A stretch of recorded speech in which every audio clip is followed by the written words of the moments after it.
This is Cyberlog, world news in anime. Welcome to The Explainer. Today, we are jumping into the story that so many Bridgerton fans have been waiting for.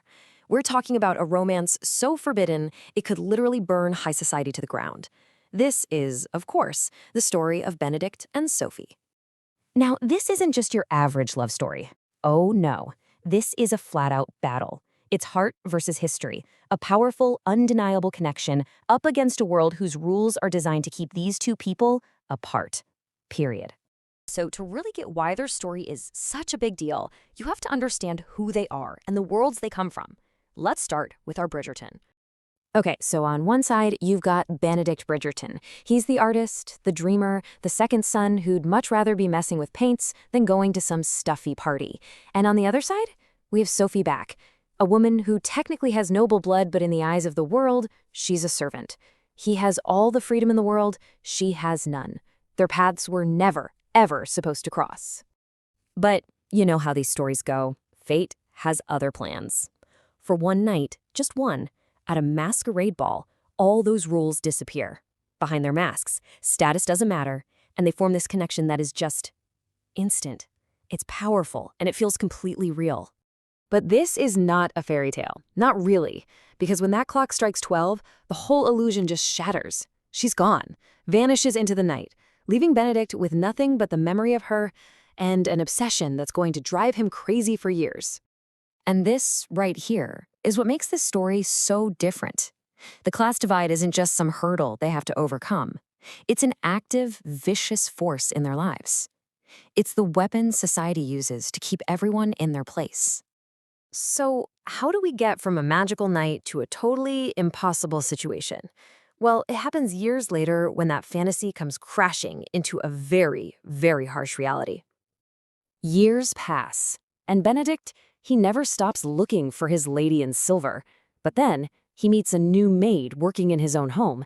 He has no idea it's her, but he can't deny that he feels this pull towards this incredibly smart, resilient woman named Sophie. The problem is, he's falling for a servant. And in his world, that's a line you just don't cross.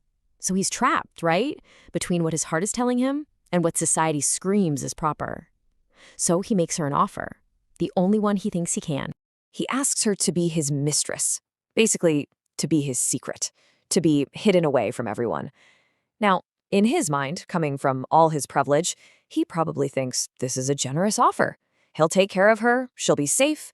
But what he's really asking her to do is to trade her dignity for a gilded cage. But see, Sophie has seen this movie before. This was her own mother's life story, being a nobleman's secret, a life of heartache and shame.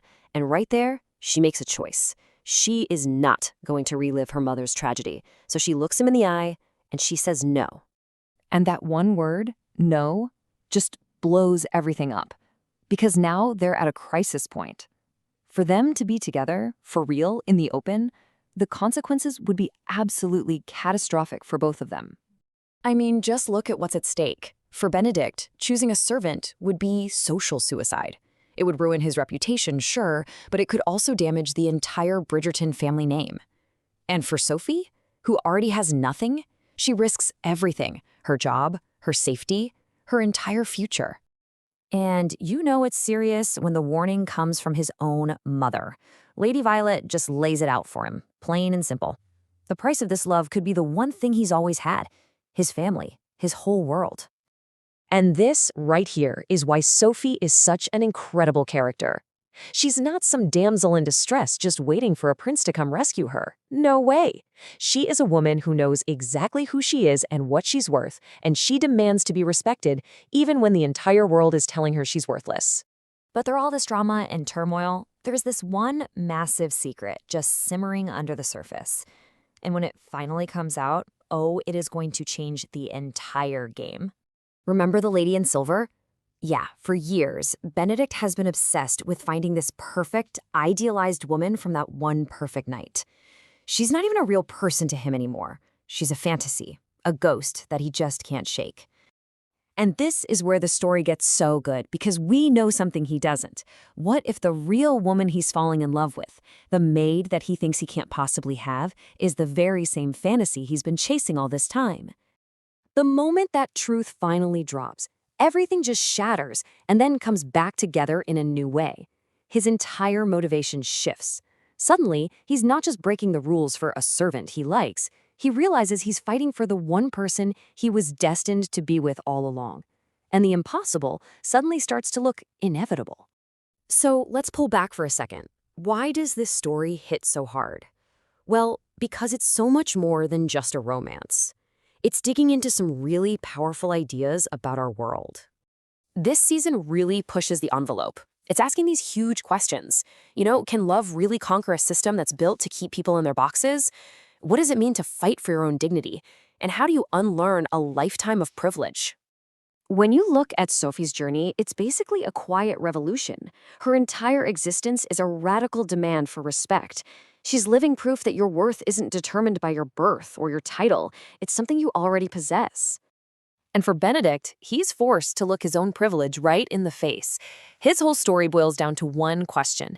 Is he willing to tear down the comfortable world he was born into to build something real, something he has to actually earn with her?